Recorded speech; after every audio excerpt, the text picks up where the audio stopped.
So అయితే తర్వాత సీతారామం కూడా బాగా రష్మిక అన్నయ్య కదా. అవును. సో మరి హను రాఘవపుడే అనే వ్యక్తి గురించి ఏంటంటే is not only director, he is a teacher అని చెప్తూ ఉంటారు చాలా మంది ఆయనతో వర్క్ చేసిన వాళ్ళందరూ. సో మరి మిమ్మల్ని ఎలా మౌల్డ్ చేసుకున్నారు ఆయన character? Hanu sir sweet heart. నాకు one of my favourite director Hanu sir. నేను హను సార్తో కృష్ణాడి వీరప్రమ కథ కూడా చేశాను. ఆయన అప్పటి నుంచి గుర్తుపెట్టుకుని మళ్ళీ పిలిచి నాకు ఆ క్యారెక్టర్ ఇచ్చారు. Okay okay. అంటే ఆయనతో ఎలా ఉంటుంది వర్కింగ్ ఎక్స్పీరియన్స్? ఆయనతో చాలా బాగుంటుంది. మేము అక్కడ బ్యాడ్మింటన్ ఆడుకున్నాము. నా రూమ్కి హను సార్ రూమ్కి ఒక 3 doors అనమాట మధ్యలో. కలిసే ఉండేవాళ్ళం అక్కడ స్పితిలో. ఆయనతో కూడా చాలా ఫ్రెండ్లీగా ఉంటుంది, బాగుంటుంది ఆయనతో. అది ఎక్కడ చేశారు మొత్తం? అది మేము స్పితి అని కాజా హిమాచల్ సైడ్లో. Okay okay. కాజా స్పితి అని. మేము వెళ్ళిన టైంలో మాకు అక్కడ ప్లేస్ ఉండడానికి కూడా ప్లేసులు లేవు.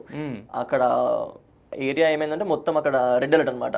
ఇంకొక 1 week 2 weeksలో ఒక 13 to 14 inches స్నోఫాల్ పడే అంత టైం ఉంటుంది. మాకు అక్కడ వాటర్ కూడా లేవు, అంతా అన్ని మొత్తం గడ్డగట్టేసి ఉంటాయి. మాకు మేమున్న హోటల్లో వాళ్ళకి వాటర్ అడగాలంటే వాళ్ళు పైప్స్ వేడి చేసి ఆ వాటర్ తీసుకొచ్చి ఇస్తారు మాకు. Okay okay. అందరికీ అంతే. దుల్కర్ అన్నయ్యకైనా అంతే, హను సార్కైనా అంతే, అందరికీ అంతే. అంటే దుల్కర్ అన్నయ్య అంత బాండింగ్ వచ్చిందంటే ఓ బంగారం. ఆయన చాలా చాలా బాగుంటారు, చాలా ఫ్రెండ్లీగా ఉంటారు, చాలా బాగా మాట్లాడతారు. ఆయన ఎన్ని రోజులు వర్క్ చేశారు దీనికి సంబంధించి? దీంట్లో నేను సీతారామంకి ఆల్మోస్ట్ ఒక 10 to 15 days వర్క్ చేశాను. ఆయనతో ఒక 5 days చేశాను అనుకుంటా, 5-6 days. Okay okay. అంటే బంగారం అంటే వాట్ ఆర్ ద క్వాలిటీస్? అంటే బంగారం అంటే ఎంటైర్ బంగారం. ఆయన చాలా బాగా మాట్లాడతారు, అందరితో ఫ్రెండ్లీ ఉంటారు, అందరితో కలిసిపోయే మాట్లాడుతుంటారు, అందరి దగ్గర కూర్చొని ఉంటారు. అంటే సపరేట్గా హీరో అనగానే క్యారవాన్లోకి వెళ్ళిపోయి కూర్చొని అలా ఏముండదు. వాళ్ళ టీం కూడా చాలా బాగుంటారు అన్న, వాళ్ళ టీం కూడా. అంటే టిప్స్ ఏమైనా ఇస్తుంటారా? అంటే బీయింగ్ ఏ సీనియర్ యాక్టర్ కింద చెప్తారు మాట్లాడుతుంటారు.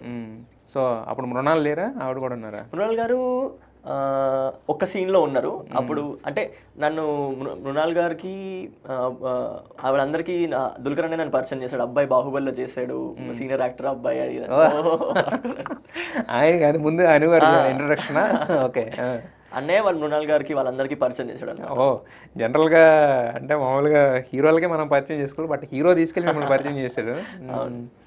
మరి పాన్ ఇండియా యాక్ట్రెస్ రష్మిక గారితో నాకు ఎప్పుడు ఇంట్రాక్షన్ అవ్వలేదు. పేరుకే అన్నయ్య అంతే, చిన్నప్పుడు కదా.